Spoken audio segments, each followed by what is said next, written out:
It's me, Edward Jones, back with a new video. Lessons learned from Afghanistan. Welcome to my office. I just got off work roughly an hour ago, and I figured I want to do a video. I want to do a video talking about what's going on. At least what I know so far about what's going on in Afghanistan, and the things that I learned from it. Things that anyone else, people who are observing can learn from this situation. I've been checking it out since for a few months. There's an article I came across, and I'll include the link to it in this video in the description box, of Afghan women picking up rifles to form their own militias to defend themselves. So I gotta commend them for that. There's also going to play a part in another article I'm going to also include in this video. But yeah. So where do we start? First things first, it's very important to have leaders that other countries can fear. I know there's something that's been frustrating me for some time when we had Donald Trump and people were saying that he sends out these mean tweets, or he's a bully, he's mean to our allies. They just say these things about him, about his personality, about him being, kind of he's a braggart. Basically he's a bully, or he's just mean. He'd be nasty or things like that. And I gotta say that's actually a good thing, because think about it. If you're going up against an opponent that is clearly savage, they recognize strength first and foremost. You don't want to put anybody in the forefront that can be perceived as being weak, as soft, as not there, as being a pushover, as someone who can be bullied, as someone who can be easy prey. And sadly, that's what we have in Joe Biden. Especially when he gets out. It's like he won't admit that he has. As far as I know, he has admitted that he was wrong about what he said about the Taliban overtaking the Afghan military. In fact, he was saying that they're not going to have because there was a reporter saying that we're going to have another situation like that was in Saigon during Vietnam. We had helicopters taking people out of the American embassy.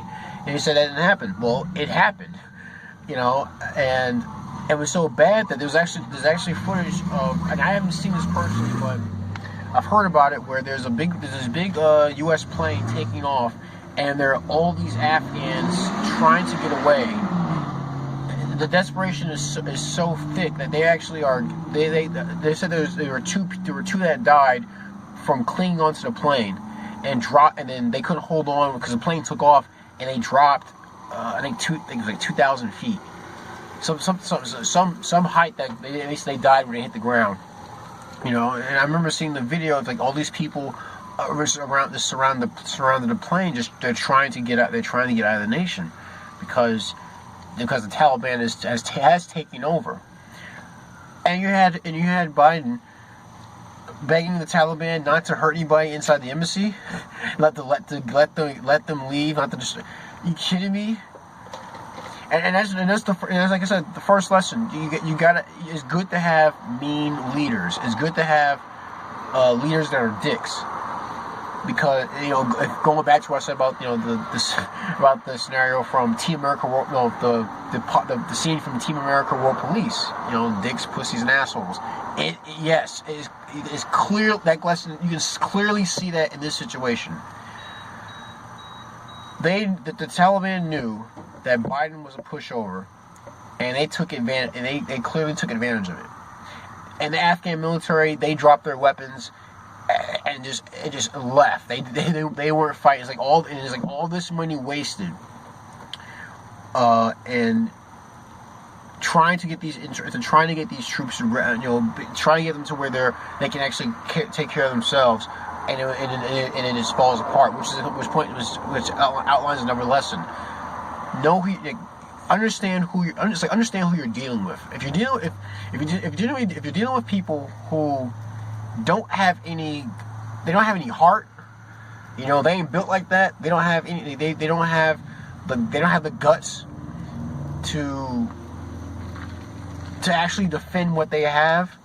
If they don't have it in them, all the training you give them, all the weapons you give them, it means nothing, because someone else who actually have the guts, who has heart, you know, who has nuts, they're gonna call their bluff, and they're gonna say, you know what, you're just. I ain't worried about that, but we're gonna steamroll over them. They're basically holding our equipment. They don't know it yet, and that's what happened. Now you have the Taliban. They grabbed they grabbed all the gear that was given to the Afghan military by the United States government. You know, so that's where we're at. Another lesson learned. We're not this. There are two things that point to gun control in this and everything that's been going on. Whenever people talk about, you know, the AR-15 is, you know, it's a weapon of war. They can't make up their mind, really. They say it's one side of the mouth, they say it's a weapon of war, and the other side they say, well, the government has nukes and drones, so you can't do anything, you know, or you can't stand up against tanks or any of that stuff with your AR-15. And a lot of arguments that people on the pro gun rights side will always use Vietnam and Afghanistan. Well, when they bring up Afghanistan, they bring up, you know, what the Russians got crushed by the Afghans in the 80s. And of course they got help from outsiders, but by and large, a lot of them just had outdated weapons. Well, look at the situation we have right now. Again, if the other side doesn't have any heart, then it's easy for someone with low tech, you know, old equipment. They can just go over. They can just take over. You know, and so the whole argument about Americans not being able to do anything against their own government should that time come where they have to use their AR-15s. Hey, the Afghans did it. Why not the Americans? Why can't they do the same thing? Should that time come on our soil? So that gun control argument has been shot down. It can be shot down repeatedly, because there are other instances of small groups that they weren't as technologically advanced, overcoming insurmountable odds. And the second thing that deals with gun control. There's an article I came across. I first saw it on Reddit, and I'll include the link to it in the description box.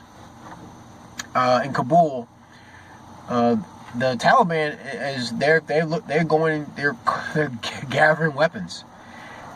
And you can think that they need weapons for for whatever their plans are. No, they got a lot of stuff. They got a lot of weapons, a lot of tech that was given to the Afghan military. No, they actually are confiscating weapons held by civilians, or by citizens in Kabul, saying that they don't need their weapons because the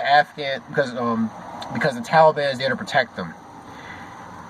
Anytime you hear a group say something like that, it doesn't matter if they're some group that's unofficial, or even groups that are officials. If you hear something like that, that's a red flag, a major one. At best, they're being naive to think that they're gonna be fully capable of protecting an entire city. With more people than that group. At best they're naive. At worst, they got some plans. They got some nasty plans. So and probably where you would need your gun, because what they got planned, you may have to shoot. They may be worth getting shot for putting into action. So they're I guess I think in Afghanistan you have to have a license to have certain firearms, and I'm assuming that, I know it's easy to think that AKs are so widely available, but I think in some instances, in many countries in the Middle East, it's actually full autos are restricted, unless you're with the Taliban. So you probably have some people out there with, bolt-action rifles, old shotguns. I know shotguns are generally, that's why Turkey makes so many of them, because they're generally less regulated in that side of the world. But I think this is gonna get ugly. It's gonna get ugly real fast if they, because they're, like I said, in the article they're claiming that the people don't need weapons for self-defense. The Taliban is gonna protect them. That's not good. I say watch what happens. Watch what unfolds in the next couple of days. I think a lot of blood's going to start being spilled. I think a lot of kids are going to be hurt. And personally, I don't care about this about we got to protect the women. No, I don't care about that. No, they're adults. The women are adults. If you had Afghan, like I said, I saw an article where in July you had Afghan women picking up rifles. I'm not concerned about their safety. I'm concerned about children, because children are the most vulnerable ones in any society, not women. That's another thing. Throw it out your head about women being vulnerable. No, they're adults. Concern yourself with what's going on. What's going to happen to these children? What's going to happen to them? Are they going to be, are they going to be protected by someone, or are they going to be, utilized through other ways by the Taliban or any other group that's taking advantage of the situation going on right now?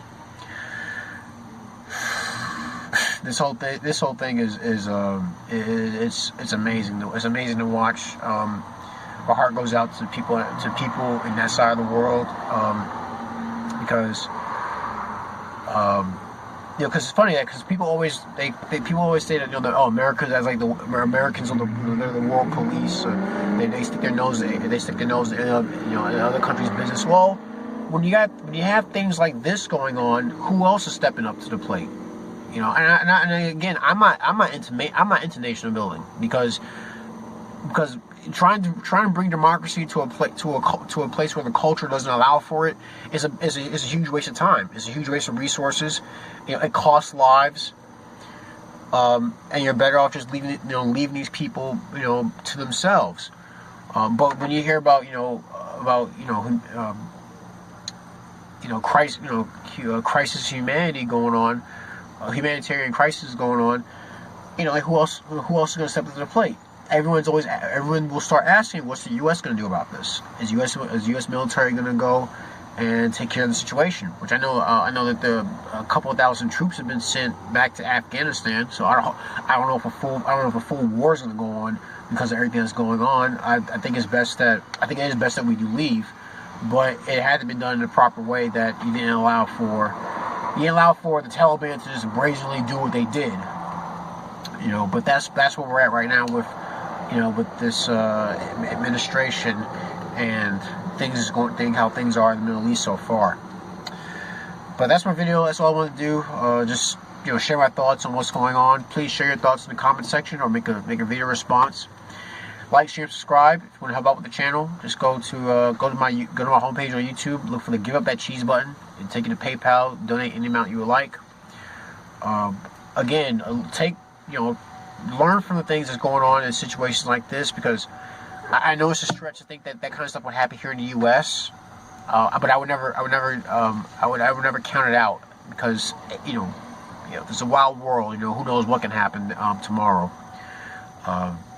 But like I said, just watch what happens. Watch what's going to happen over here.